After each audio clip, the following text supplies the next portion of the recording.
అందరికీ నమస్కారం. ఓకే, ఈరోజు మనం ఒక చాలా కామన్ ప్రాబ్లం గురించి మాట్లాడుకుందాం. చాలామందికి తెలిసిన ప్రాబ్లం ఇది. మంచి జీతం వస్తుంది, కానీ నెల చివరకొచ్చేసరికి చేతిలో డబ్బులు మాత్రం ఉండట్లేదు. ఎందుకు? అసలు డబ్బులన్నీ ఏమైపోతున్నాయి? ఈ ప్రశ్నకు సమాధానం ఒక ఇన్స్పైరింగ్ స్టోరీలో ఉంది. చూద్దాం పదండి. అవును కదా, ఎంత సంపాదించినా డబ్బు ఎందుకు మిగలడం లేదు? ఈ ప్రశ్న చాలా మందిని ఇబ్బంది పెడుతూ ఉంటుంది.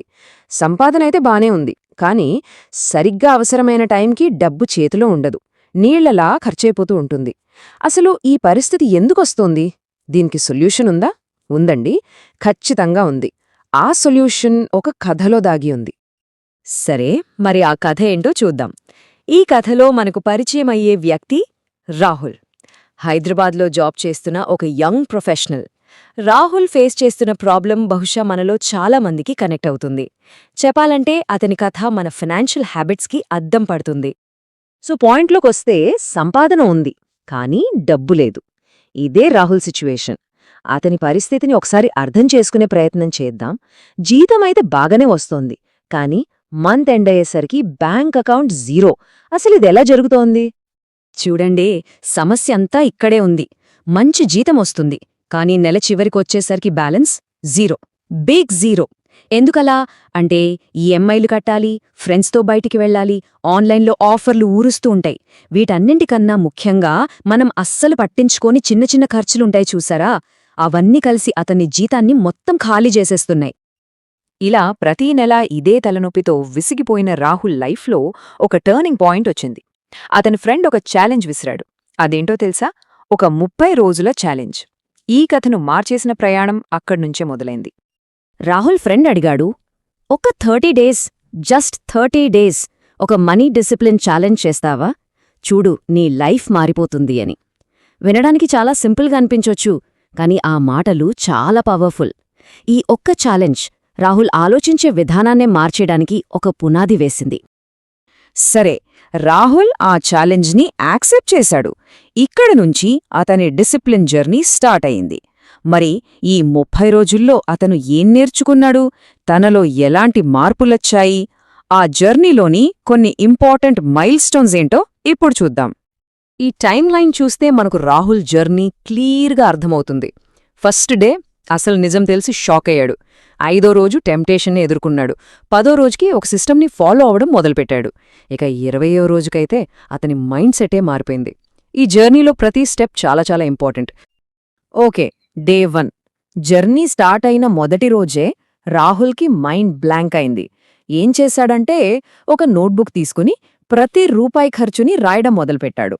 టీకి 20 రూపాయలు, స్నాక్స్కి 40, ఏదో చిన్న ఆన్లైన్ పర్చేస్కి 99, ఇలా అన్నీ రాసుకున్నాక తెలిసింది, అసలు పెద్ద ఖర్చుల కన్నా ఈ చిన్న చిన్న చిల్లర ఖర్చులే తన జేబుకు చిల్లు పెడుతున్నాయని. ఇక 5వ రోజు అస్సలైన పరీక్ష ఎదురైంది.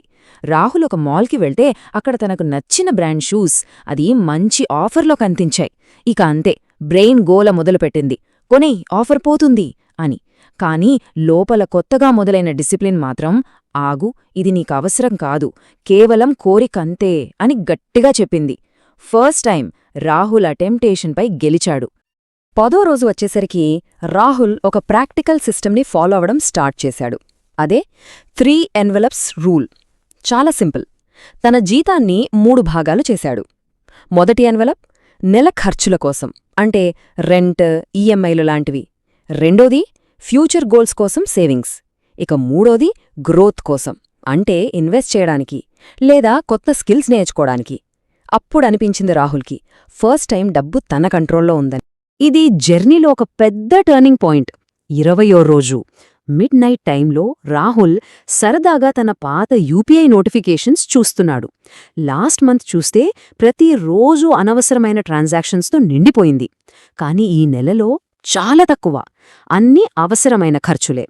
అప్పుడు అర్థమైందతనికి, ఫైనాన్షియల్ డిసిప్లిన్ అనేది ఎవరో బలవంతంగా చేయించే పని కాదు, అదే మన మైండ్ సెట్లో రావాల్సిన మార్పు అని. సరే, 30 రోజులు గడిచిపోయాయి. మరి ఫలితమేంటి? రాహుల్ ఏం సాధించాడు? ఈ ఛాలెంజ్ అతని లైఫ్ని ఎలా మార్చిందో చూస్తే మనకు క్లియర్గా అర్థమవుతుంది. ఫస్ట్ రిజల్ట్ ఇదిగోండి.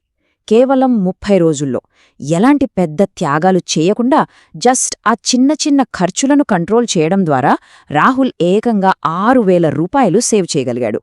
ఇది చిన్న అమౌంటే కావచ్చు, కానీ డిసిప్లిన్ పవర్కి ఇది ఒక ప్రూఫ్. ఇప్పుడు ఈ బార్ చార్ట్ చూడండి.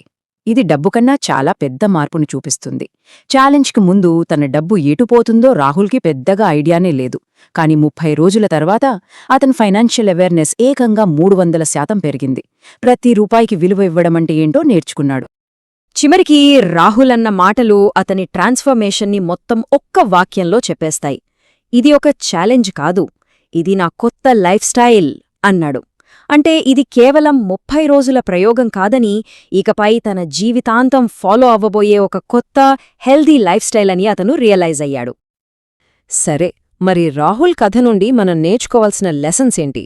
అతని 30 రోజుల జర్నీని కొన్ని కీ పాయింట్స్గా బ్రేక్ చేసి చూద్దాం. ఇవి ఖచ్చితంగా మనందరికీ హెల్ప్ అవుతాయి. మొదటి పాఠం, ఇది చాలా డీప్. కేవలం డబ్బు దాచుకోవడం ముఖ్యం కాదు, ఆ డబ్బుకి మనం ఒక డైరెక్షన్ ఇవ్వాలి. అంటే ఆ డబ్బుని ఏ గోల్ కోసం వాడుతున్నామో క్లారిటీ ఉండాలి. ఎందుకంటే డబ్బు ఎటు ప్రవహిస్తోందో మన భవిష్యత్తు కూడా అటువైపే వెళ్తుంది. ఇక రెండో ఇంపార్టెంట్ లెసన్ డిసిప్లిన్. డిసిప్లిన్ ఎప్పుడూ అవేర్నెస్తోనే మొదలవుతుంది.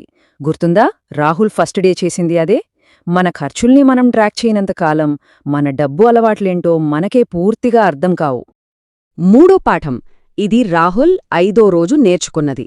మన అవసరాలకి, కోరికలకి మధ్య తేడాని తెలుసుకోవటం చాలా చాలా ముఖ్యం. ఎప్పుడైతే మనం మన కోరికలను కంట్రోల్ చేయగలుగుతామో అప్పుడే మన ఫైనాన్షియల్ ఫ్యూచర్కి ఒక స్ట్రాంగ్ ఫౌండేషన్ వేయగలుగుతాం. చివరిగా 4వ పాఠం, ఇది చాలా ఇన్స్పైరింగ్. ఒక కొత్త అలవాటు మన లైఫ్లో భాగమవ్వడానికి జస్ట్ 30 రోజులు చాలు.